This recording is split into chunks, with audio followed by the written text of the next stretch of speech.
Good morning, and welcome to this 7th session of the Congress on Technology on Tourism for Diversity. I'm an architect and I work on diversity in tourism. It's a pleasure for me to be your host here today and to moderate this session on tourism information. And we're going to present to you 4 panels, 4 communications, which I think will be very interesting for all of you. So without further ado, let's go on to the first presentation.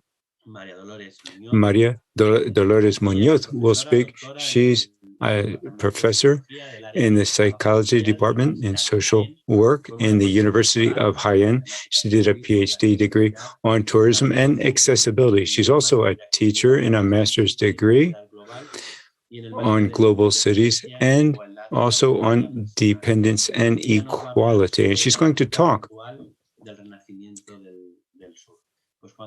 about the programs that she is running at her university in the south of Spain.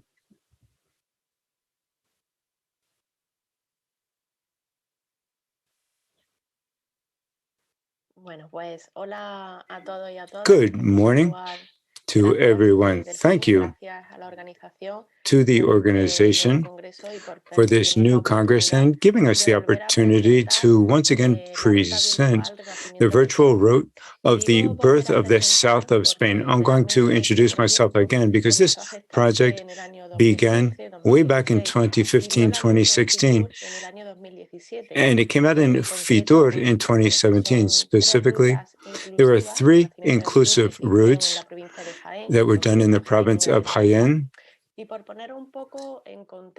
And just to set the context for you, we're trying to offer real descriptive information about these 3 sites. This was a pioneer project from the University of Jaén specifically.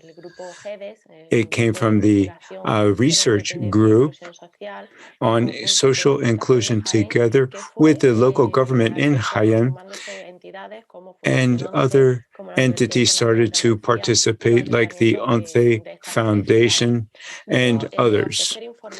Now I'm going to provide you the idea is to provide descriptive, real information in different formats using different tools. First of all, accessible documents that spoke of the description of the itinerary of these 3 places, descriptions of the path itself, of the different resources offered during the 3 itineraries. As I said, this was done with different tools. One of them we can see on the screen right now. This is one of the documents, the inclusive route itself, where we can see the map, we can see the duration of the walk, we can see some small descriptions of the accessibility conditions. And one of the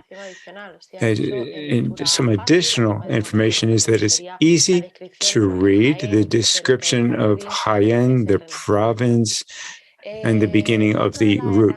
Another of the tools used to offer this information on accessibility, I put here description with 3. It's 3 different levels. First of all, description of the whole itinerary, the street, the plaza, the avenue, the pedestrian route, and also it's a description of all of the resources, tourist resources, bars, restaurants, and tourist offices, specific places that offer tourist information in the 3 destinations.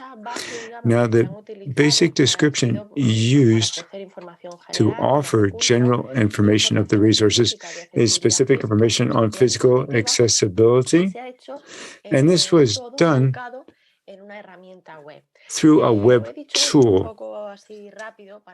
I'll just give you just a very quick overview to set the context, because all of this information, since 2017, when this program was first initiated, it's on a website that you can see here, Ruta Virtual Nacimiento.es. Now, as you'll see, the novelty here for this Congress, because this is a project just done recently, is the virtual tour, and we call this the 360-degree route. This is something new. This did exist before, but now we want to present some new aspects. All of those, we'll talk about all of the new aspects to improve accessibility to the web page, accessibility to the content, and also to improve the usability of the web page for all of those people who want to visit Jaén, Ubeda, or any other city in the area. On this screen, we'll go into the web page right now, this Ruta Virtual Renacimiento.es, and we can see these 3 characters, the 3 characters that you see on the screen that will make an introduction for us. And you can see here that in the top left of the screen, you have an icon of a wheelchair. Now, this is newly incorporated because we'll see the new conditions, the new accessibility tools. Also, on the lower part of the screen, we have the direct access to the virtual visit in 360 degrees of each one of these places. It's much more intuitive now.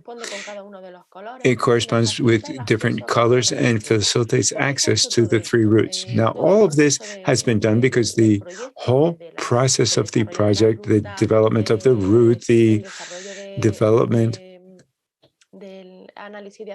and the accessibility analysis of each group was validated by a group of people, the elderly, people with disabilities, with baby strollers, with physical disabilities. So a number of people who have tested the route. Now, once we did this virtually, we were able to see the possible improvements that all these people, so to make it more accessible to all of these people, and that's why we decided to incorporate these different changes. Just an example, the virtual route in the is considered accessible tourist information. And so we're going to show you the glasses here that were also developed to see the route. These are the typical glasses. We can, the virtual glasses, so we can see, we can become completely immersed in the virtual route. Another improvement, once we received all the proposals, it was a little bit more difficult to maybe to change the place. We didn't know exactly where we were and what city we were. So now through our site, with just one point, we can go in or out of a building and so forth with this virtual tour. There's also the possibility to use the keyboard or the mouse to move through the route. Just like when you're in Google,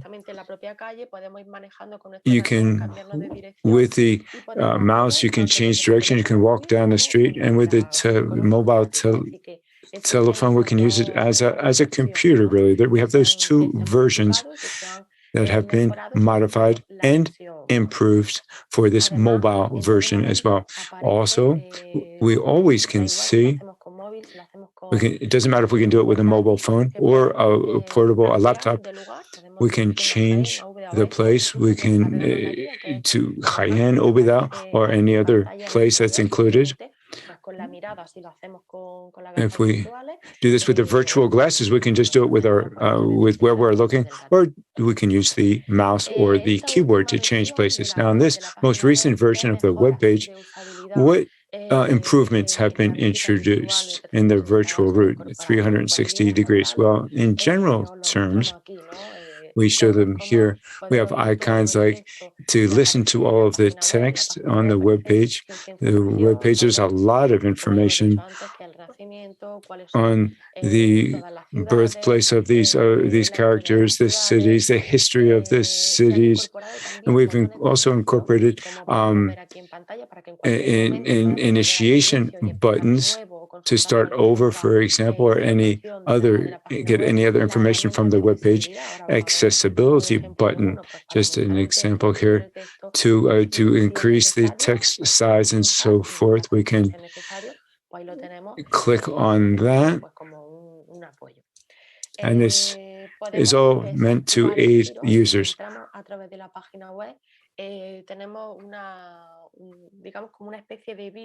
We have like a video here where we have this guided visit. If we want to look at a certain detail or change direction, we have that option as well. I don't know if you can see this here in the second icon. It's a window, and that will take us to a map that we'll see in just a moment. And you're always identified exactly where you are on the map in the city and the specific site. And here, this is just a screenshot to see this improved accessibility here. Here's the map, the area map, in this image, this in the city of Úbeda. And this, if we're doing it with our mobile phone, we have direct access to each one of these places that we want to visit, the starting point, the end point of the route, the different parking lots, such that we can, with our mobile phone, we can go directly to that place if we click on the place that we want to go to. And here we have a menu where we can see all the places that you can visit. This is a picture of Jaén. In the city of Jaén, there are 14 different resources to visit. And if you look on the right side of the screen, you can do this with your virtual glasses, or if we want more information on a certain site along the route. And we also have a PDF with all detailed information of all the accessibility conditions, the itinerary. And I have spoken very fast, but these are just some of the improvements that have been incorporated into this virtual walks. And I would like everyone to become familiar with this and see how this is such a really great way to get to know Úbeda or Jaén or any other place using the computer or the virtual glasses. So we're at your disposal for any questions that you have, or to hear your opinion, or to check anything with us on these virtual routes. Thanks very much. I hope that I stuck to the time. Thanks very much. Very, very interesting. I think that this improvements that you've made in the application will make it was interesting before, but now will make it even more interesting and attractive. So thank you for that accessibility to the information.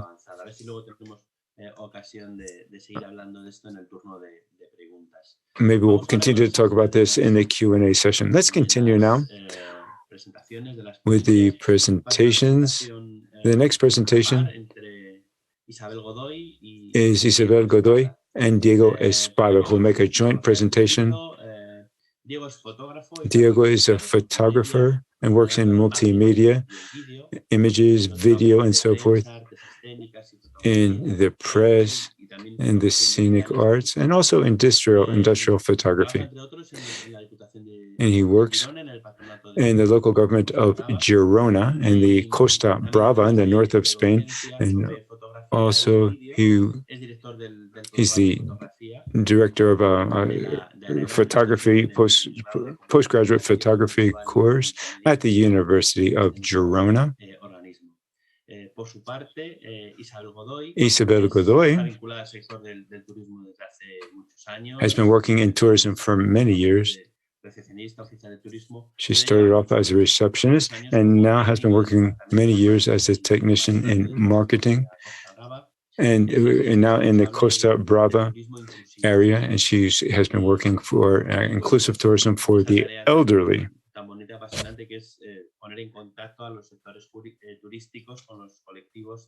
And so she's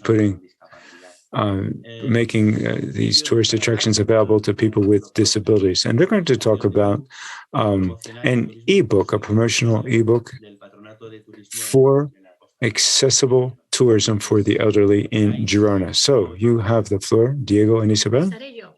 I'll begin. Good morning. I'm going to get right to the point.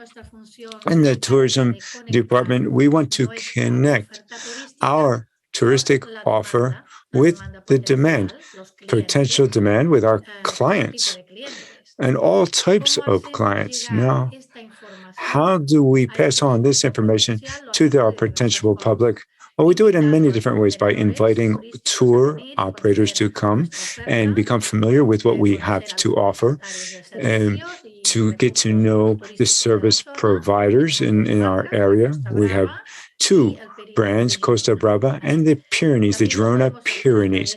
We can also do this through webinars, seminars, awareness raising in this sector. And the other way is by creating tourist material. And this is where we get into our particular project. What we want to do is to link these potential customers up with our offer. We've selected some main characters, one for each of the 8 districts that compose our destination, Girona. And the innovation here is how we've made this communication. We've created an ebook that explains the offer itself, the activities that can be done with some characters, which are quite diverse in certain places. In some places, it's just one person. In other, it might be a family in another place. And in others, it might be 2 adventurers, for example. So we've been focused on individuals and their interests and their capacities. And based on that, we started to present our ebook, which is called The Senses of Discovery. Thank you for inviting me here. And we would like to stress that when we looked at this proposal and this project for the first time, this is the first time that we've done something like this. The first thing we did was some research of the needs that need to be met. We're not going to explain all of that because I think you're familiar with those, but what type of typography we need to use, the images, alternative text, the contrast, to facilitate reading. And the first thing that we looked is all the technical needs that we needed to meet. From there, our decision was to talk about reality. So we went into the tourist sector, promoting tourism, and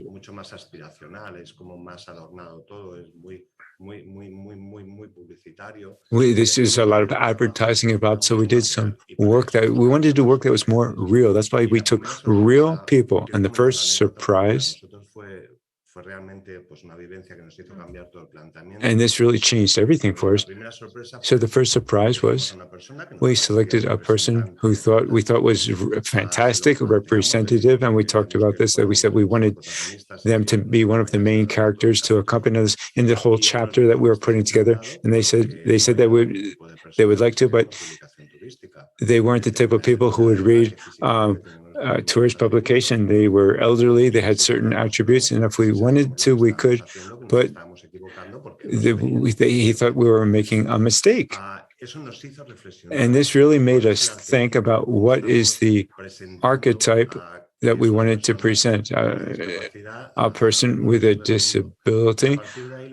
And from there, what we did was really engage with all of the people, to contact with associations, with groups, with individuals, and we put together a cooperative type of work. The photography and the videos is an activity to provide information about contacting people. We can allow them to participate in the activity. And I think that part of what we've done in creating this is to generate this framework where all of the participants have been able to form part of the final result. And this has, based on this ebook, and I think, Miguel, you participated in this, and this resulted in the direct contact between the different users, the different representatives. We found situations in different town halls that you participated. And this has generated a lot of discussion in the local governments, and we think that it's also important in the work that we did, this inclusion, in the sense that all the participants, all of the people that appear or who have collaborated in the ebook are participants just as we are, and this generated a dialogue, a whole series of activities that are still ongoing. And the main function, which was supposed to be advertising, kind of was set into, it was a secondary goal. So there could be a whole series of returns for the population from that whole discussion that ensued. And so basically, that would be the first contribution that we wanted to make. I'm a little bit slow. I'm going to share my screen so to show you some of the things here. We just wanted to show you here. Can you see that picture okay? Yes, you can see it. Okay, good. We just wanted to show that throughout the ebook, given that we had to try to maintain all of the possible accessibility elements, we added some videos as well.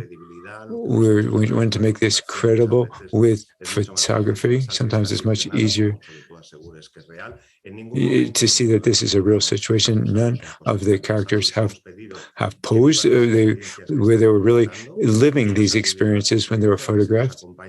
We've accompanied them here and simply just reported on what has happening during that day. And then we had interviews with them because we think that this can be really set an example.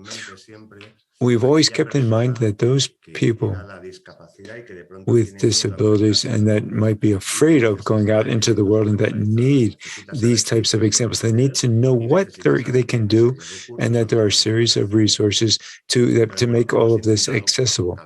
So in each chapter, we try to present the area that we're working in.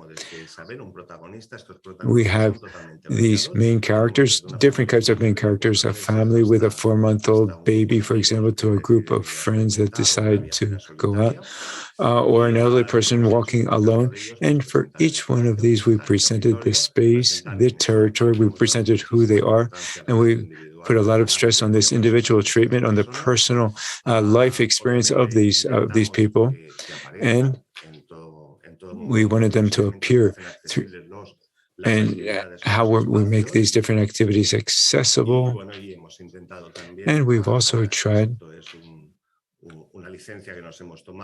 We've taken the liberty, really, to show the emotional side as well, and as well as the descriptive side.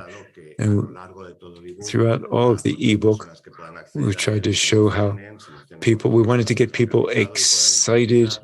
We wanted to get this emotional aspect because we don't think that the function is only to sell our area as a tourist area. We believe in the awareness raising, social awareness raising through our ebook.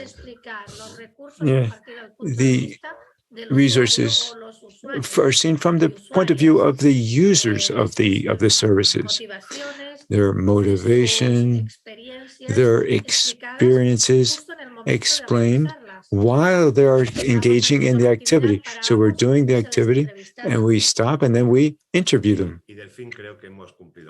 And I think we've stayed on time. So we've done our best to stay on time.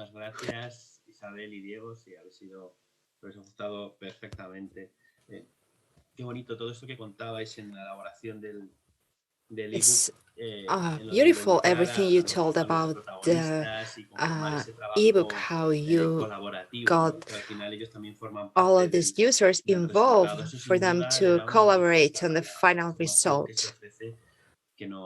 This makes all the information even more useful. We can talk later a little bit about this. We're going to move forward with Miguel Carrasco.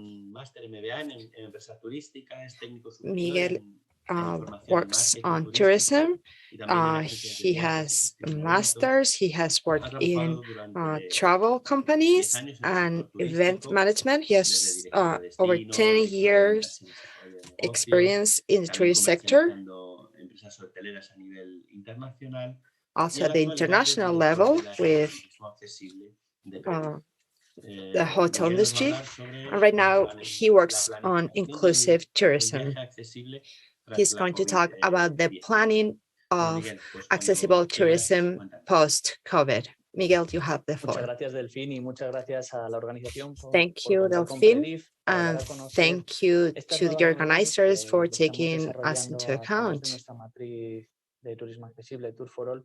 We're developing these new products through Tour for All. We want to highlight the importance of travel planning for people with disabilities, especially given the post-pandemic world that we are living in right now. I'm going to share with you my presentation. And I would like to begin by explaining the matrix from which this new update of Tour for All springs from.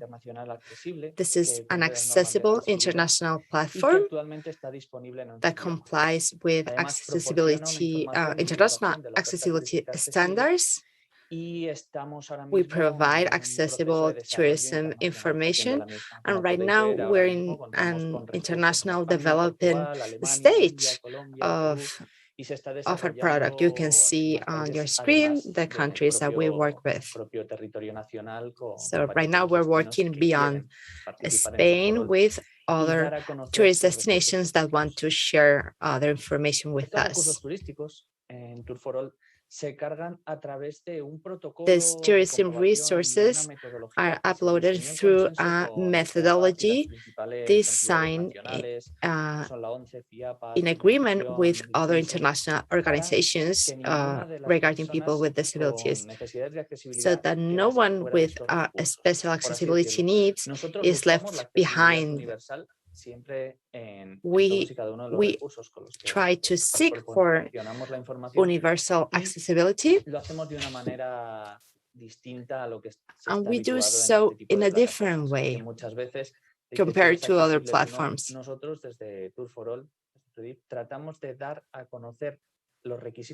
We try to get out the accessibility requirements that are complied with in a certain tourism destination, so that the user can decide whether that destination is suitable for them or not. After COVID-19, travel planning had become increasingly more difficult. It was difficult to know which requirements needed to be complied with in order to visit certain destinations. So we developed a new website called viaja.tour for all. It's very useful to be able to plan a trip to different destinations, especially for people with accessibility needs. So we provide information on how to get there, how to move around, how to get access to a wheelchair or other support services, personal assistance. This is a figure that we're trying to develop from Predif to be able to assist people who want to travel in a certain destination. We would like to provide short and accurate information for people who need to plan their trip, who have special accessibility needs.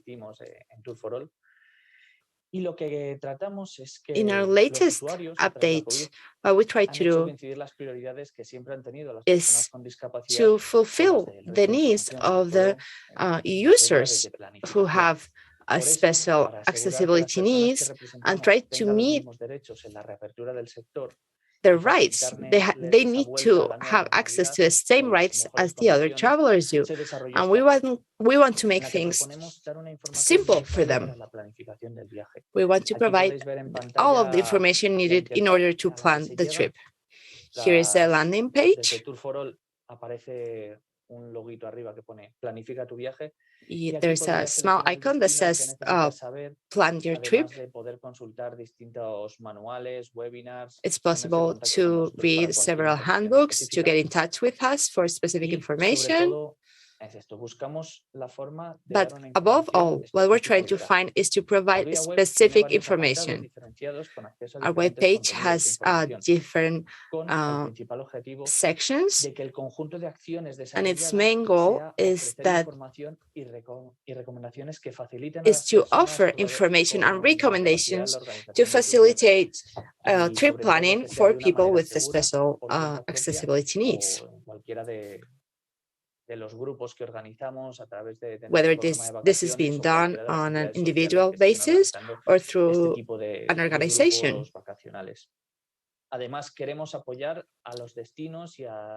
We also want to support destinations and private companies in order to develop a new reality of travel in the post-pandemic era.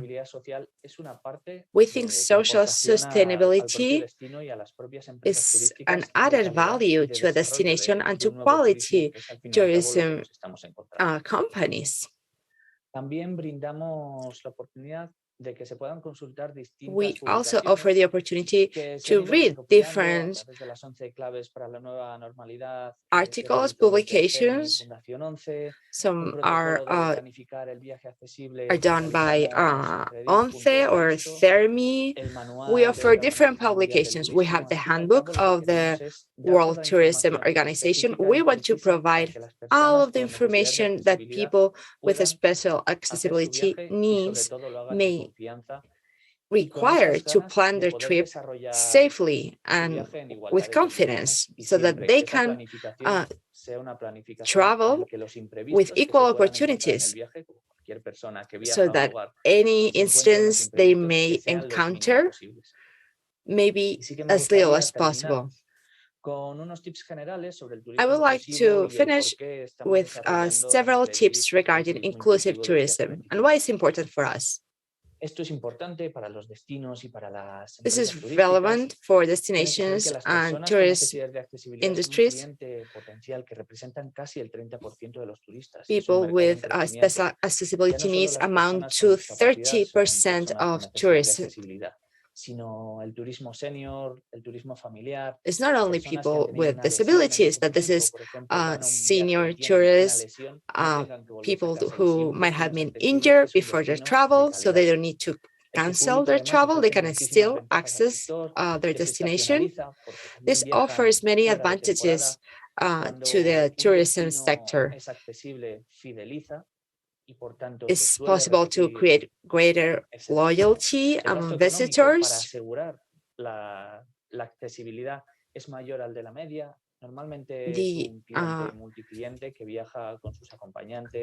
expenditure of these travelers is greater than the average. It's also a family trip, so it involves more people, more clients. And it's also possible to disseminate which destinations are good for these travelers. So tourism accessibility equals quality. And especially this is a right that is acknowledged on the International Convention on the Rights of Persons with Disabilities. All of this requires the involvement of the public administration and the private sector. We need to raise awareness among the people who are a part of that destination, not only the professionals, not only the people who work on tourism. We need to have staff that is properly trained and who is aware of the needs of people with special accessibility needs. We think it's important to train people at the university level, the vocational training certification programs. We need a specific training on accessible destinations.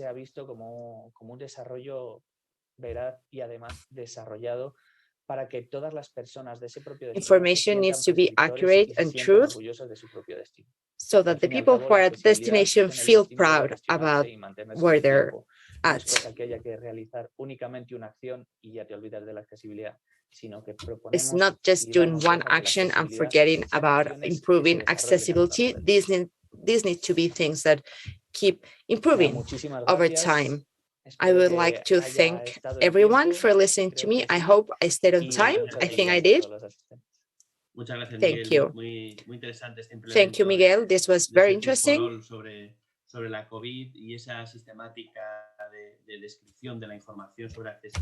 This way of describing information regarding accessibility and the importance of the truth and the accuracy of the content so that everything is more efficient afterwards. Thank you. We're going to go with the last speaker.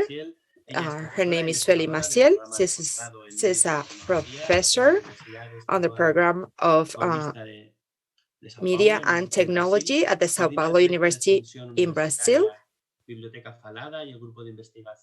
She collaborates in the research group regarding accessibility.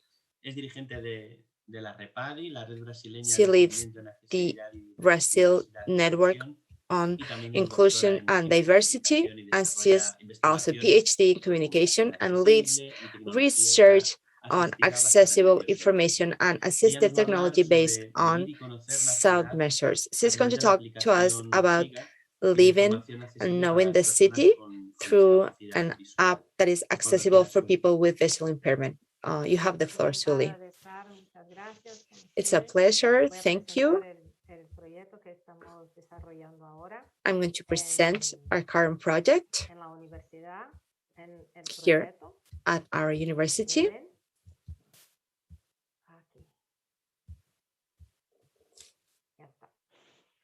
Ready. I'm going to read out because I'm not a native Spanish speaker.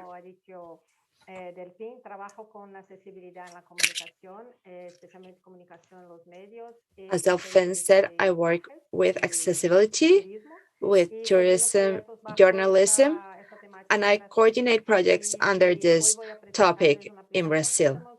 I'm going to present the current app that we are developing. I would like to show you some figures from 2019. Around 17 million people have a disability in Brazil, about 8.4% of the total population. Around 7 million have visual impairment, 2.3 million have an auditory disability, and 2.5 million have an intellectual disability, and around 10 million have a physical disability. We also have seniors with disability that amount to 8.5 million. That's 1 in every 4 senior citizens in Brazil have some type of disability.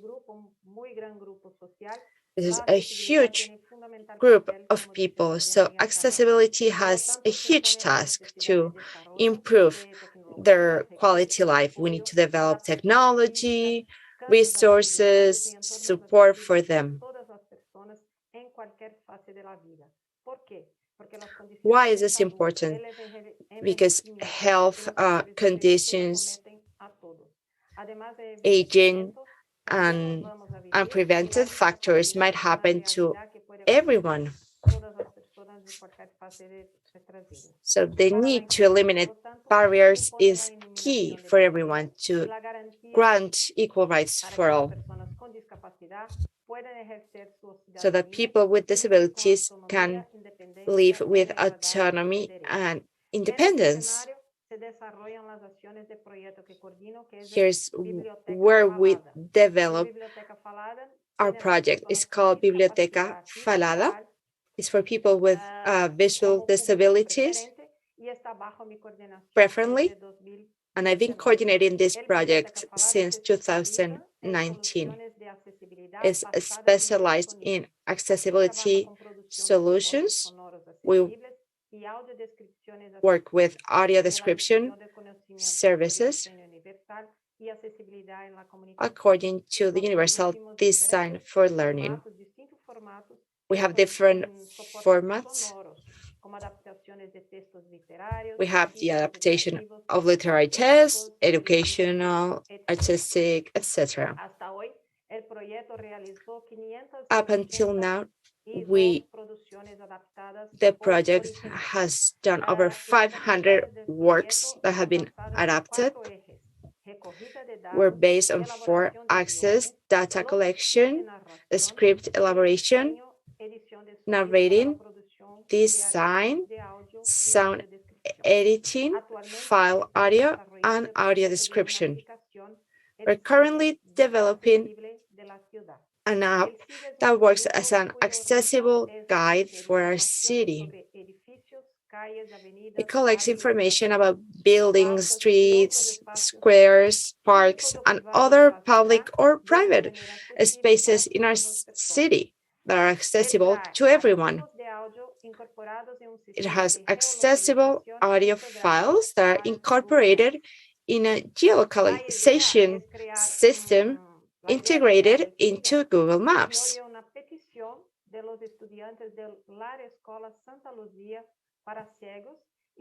This was a request from a university for blind people who were complaining about the lack of information of accessible spaces in their city.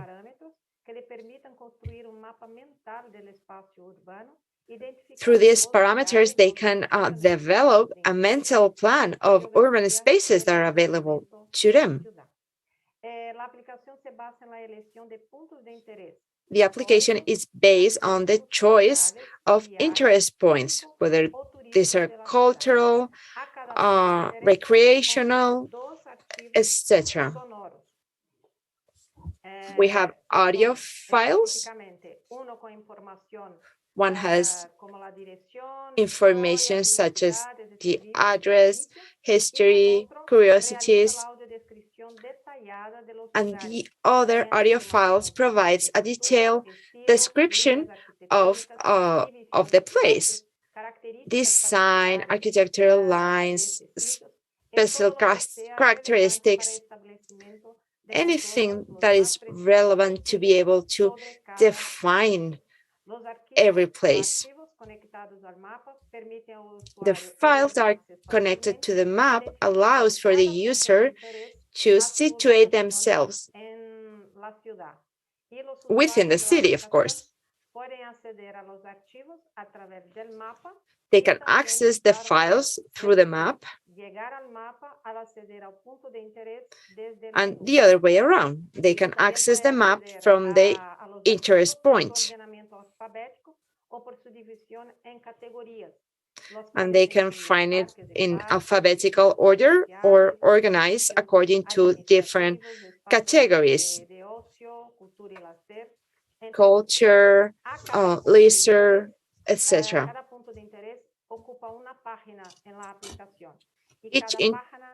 Each place takes up one page in the application. It includes a picture, a summary, and the 2 audio files that can be listened to and downloaded as well. So we have all of this information for each point. The app is available both for the Androids. It's available for Android software and is now being developed for iOS. We also have a web version accessible for laptops, tablets, and smartphones.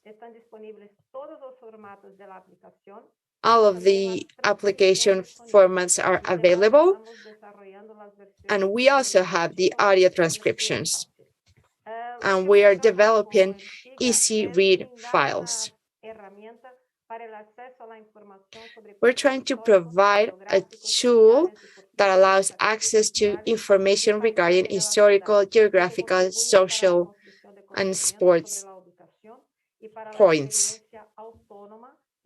It allows for an autonomous experience and independent use of the urban spaces. It contains both information and audio description.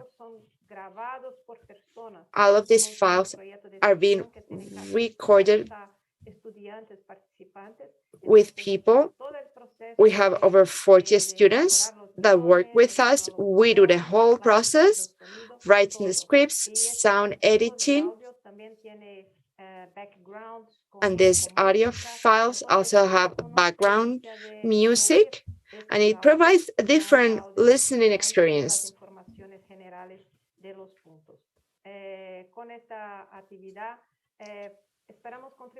We hope that we can contribute to better access for communication and to promote the dissemination of knowledge regarding cultural activities and others.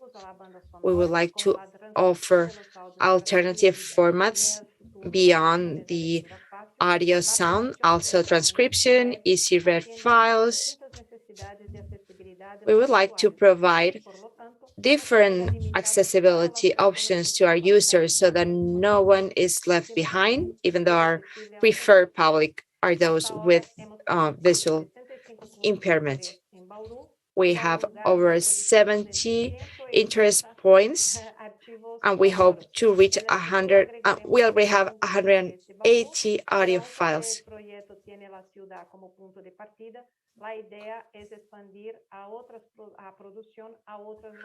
We would like to do this same project in other cities.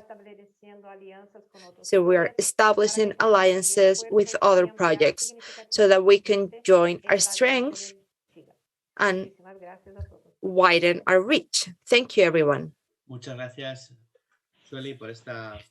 Thank you, Sueli, for this interesting tool with this both audio content and descriptive content. I am being told that we won't have time for questions.